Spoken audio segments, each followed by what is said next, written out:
Welcome to the Slop Farm. Enjoy the video. You start by prepping hardware.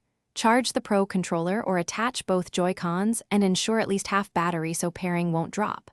On your PC, open Bluetooth and devices and turn Bluetooth on. This is where the Switch controller will appear.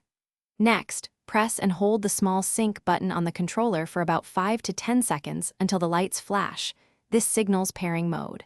Once the device appears on your PC's list, select it to begin connection. Make sure to stay close to avoid disconnects. Once connected via Bluetooth, ensure Windows recognizes it. Update drivers in Device Manager if needed so input mapping works properly.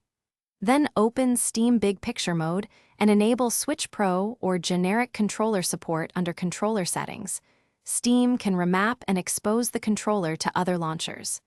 If you plan to play on Epic Games Launcher, enable Steam Input per Game settings or run Epic Game through Steam as a non-Steam shortcut, so Steam translates. Finish by testing every button and stick.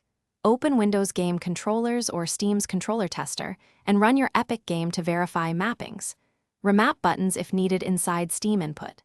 If you experience latency, frequent drops, or missing buttons, repair the controller or switch to a direct USB-C wired connection, which removes Bluetooth variables.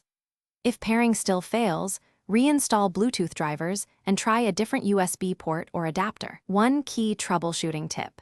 Use wired connection first to confirm the game recognizes the controller before troubleshooting wireless issues.